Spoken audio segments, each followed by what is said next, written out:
Wisdom, the final frontier to true knowledge. Welcome to Wisdom Trek, where our mission is to create a legacy of wisdom, to seek out discernment and insights, to boldly grow where few have chosen to grow before. Hello, my friend. I am Guthrie Chamberlain, your captain on our journey to increase wisdom and create a living legacy. Thank you for joining us today as we explore wisdom on our second millennium of podcast.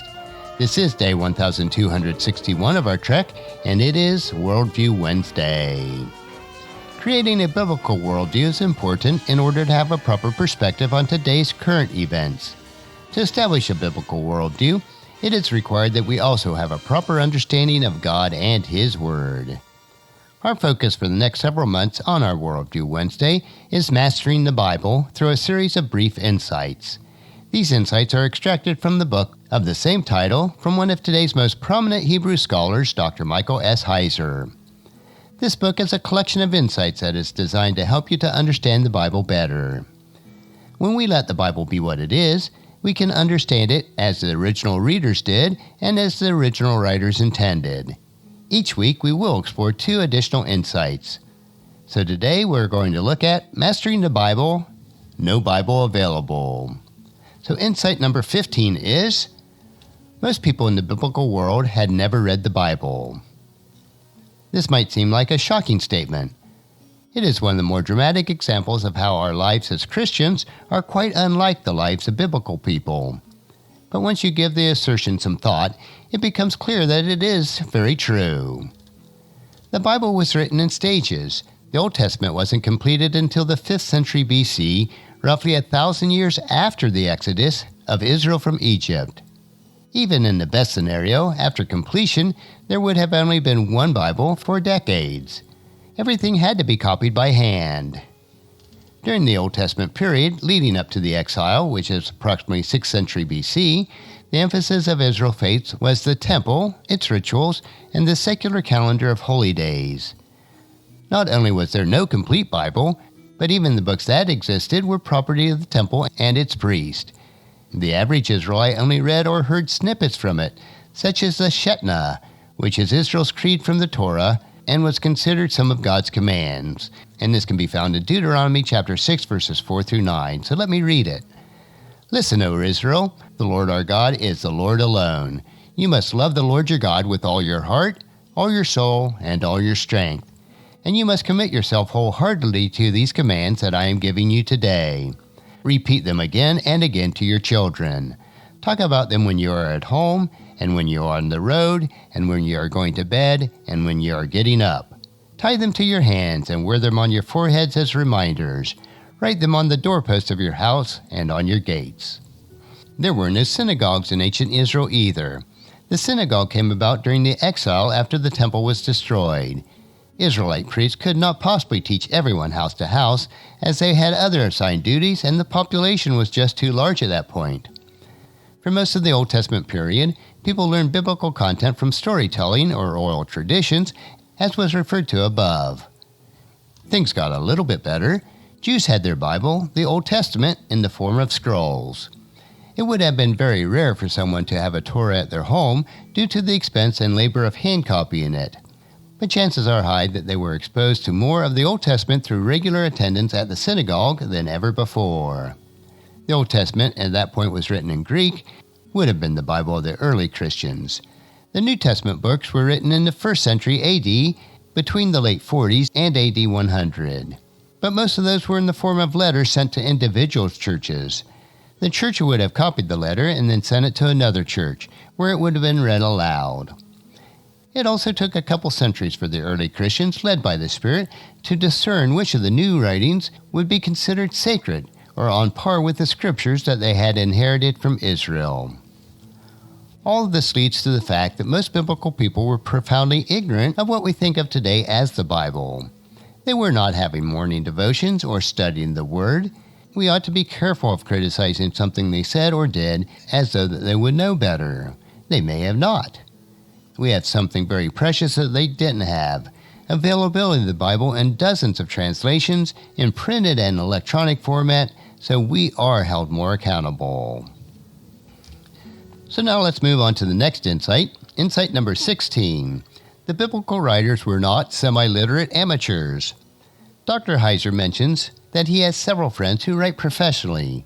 Some write resumes for people, others write fiction or for newspapers. Several are bloggers or freelancers. Any writing trade requires a certain skill set, and that means having more than a firm grasp of grammar, spelling, and punctuation. There are several overlooked aspects of writing as a trade. For example, knowing your audience and their expectations is crucial. Audiences naturally expect clarity and readable prose. But there is part of the audience expectation that is less familiar. The competence of a writer is also judged on whether the writer produces content in that expected form. Those expectations arise from the type of document in view or its genre. All of us take the form of a document for granted. We don't even think about it unless we encounter a flawed example. If you were in a court, for example, and your lawyer handed the judge a document only to have the judge growl out loud that the document wasn't prepared in accordance to required specification, you would wonder if the lawyer knew what he or she was really doing. If you picked up a book and the table of contents was in the back, you'd think immediately that the publisher or the writer was incompetent. If you were reading the first chapter of a novel and it told you how the story was going to end, you would wonder if the author had any sense of plot. Every genre includes expectations about the right way to write. When writers violate this sense of convention, most readers would think that the writer is an inexperienced amateur or a hack in literary terms. The Bible writers were not hacks. The Bible is filled with all types of literature: laws, legal cases, treaties, poetry, historical narrative, apocalyptic visions, letters, annals, parables, and speeches are just some of the examples. Each one came with expectations of how the particular type of literature ought to be written and structured. The fact that biblical material has a high degree of conformity to ancient examples of all these literary genres shows us how the people who wrote the scriptures knew what they were doing. They were competent writers. The Bible wasn't the result of amateur hour. This has two implications for us as Bible students. First, we are obligated to discover what the Bible writers were doing.